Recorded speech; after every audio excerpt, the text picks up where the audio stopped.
Nous allons nous intéresser à la définition et aux propriétés des lipides ainsi qu'à leur classification.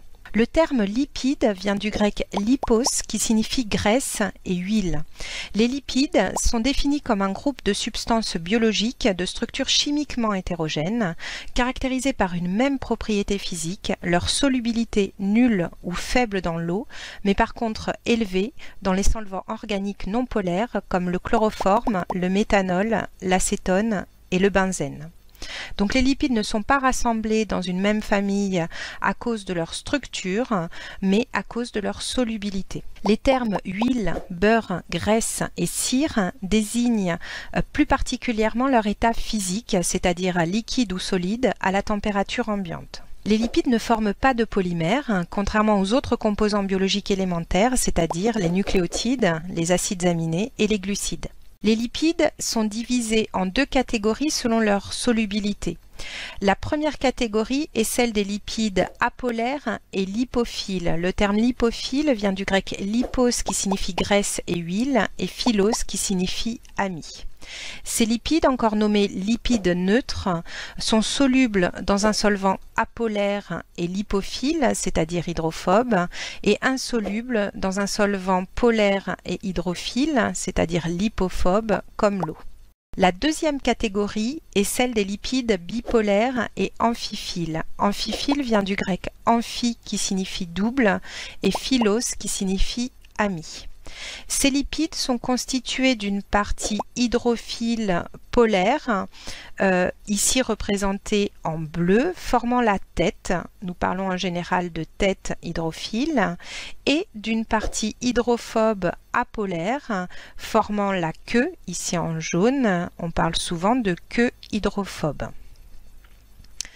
Les caractéristiques, c'est-à-dire hydrophobe et hydrophile des lipides amphiphiles font qu'ils sont solubles dans un solvant apolaire et lipophile, c'est-à-dire hydrophobe, et solubles dans un solvant polaire et hydrophile, c'est-à-dire lipophobe. Les lipides amphiphiles ont une particularité.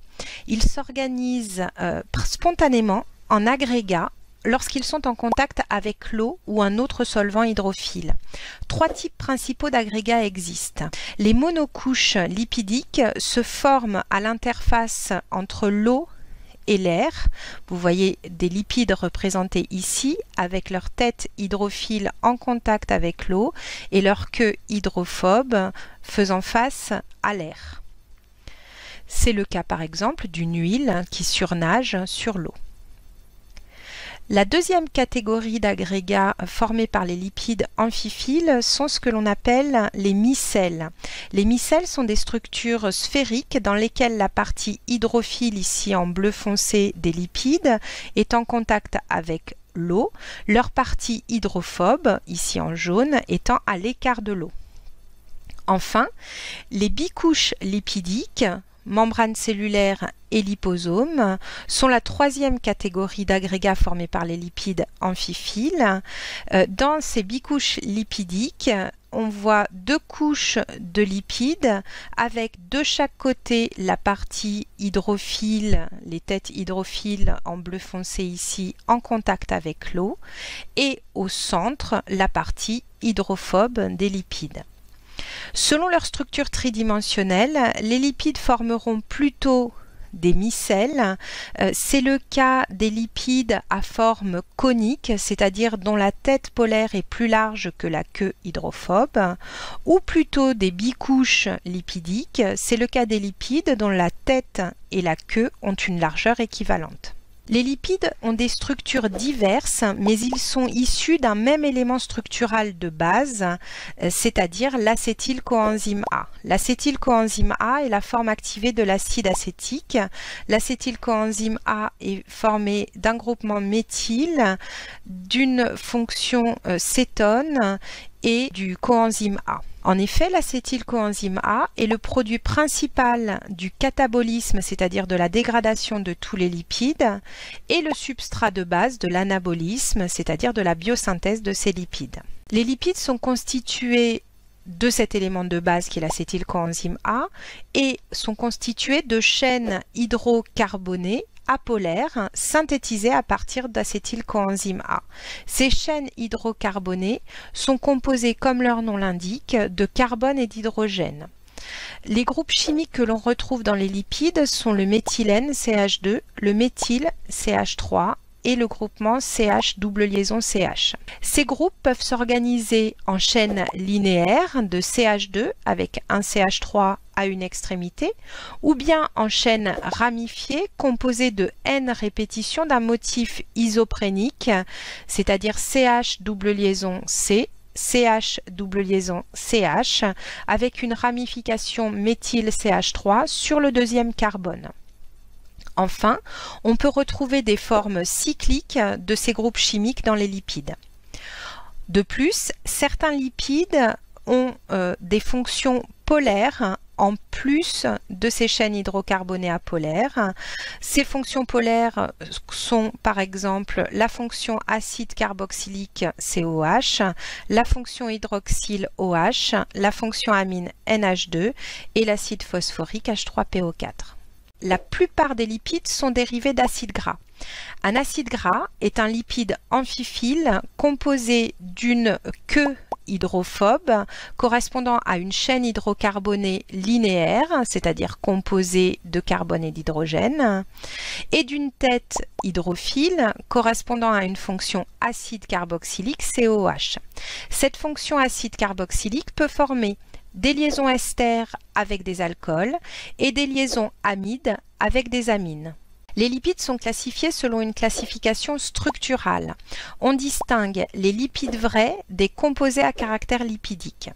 Les lipides vrais contiennent un ou plusieurs acides gras formant des liaisons esters avec un alcool ou des liaisons amides avec la fonction amine d'un alcool aminé.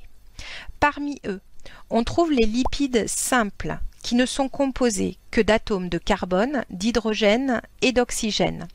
Il s'agit des glycérides dont l'alcool estérifiant le ou les acides gras est le glycérol. Le glycérol est un triol. Des stérides dont l'alcool estérifiant l'acide gras est un stérol polycyclique comme par exemple le cholestérol. Et enfin, des sérides dont l'alcool estérifiant l'acide gras possède lui-même une chaîne hydrocarbonée hydrophobe. La deuxième famille des lipides vrais est celle des lipides complexes, qui en plus des atomes de carbone, d'hydrogène et d'oxygène, contiennent un ou plusieurs atomes d'azote, de phosphore ou de soufre, ou encore un ou plusieurs oses, c'est-à-dire sucre.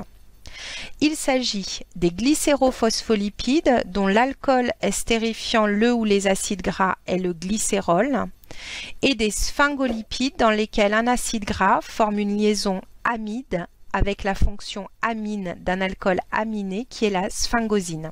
Les composés à caractère lipidique, quant à eux, ne contiennent pas d'acide gras mais sont tout de même des lipides.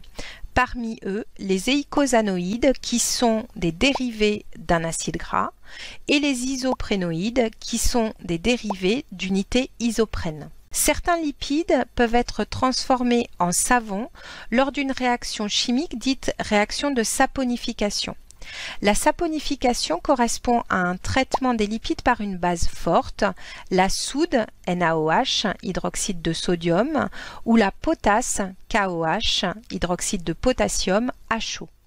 Cette réaction aboutit à la coupure des liaisons esters entre les fonctions acide carboxylique des acides gras et l'alcool formant le lipide en question. Ceci produit un sel alcalin de sodium si on a utilisé la soude ou de potassium si on a utilisé la potasse, d'acide gras qui correspond au savon et un alcool. Le sel d'acide gras constitue le savon.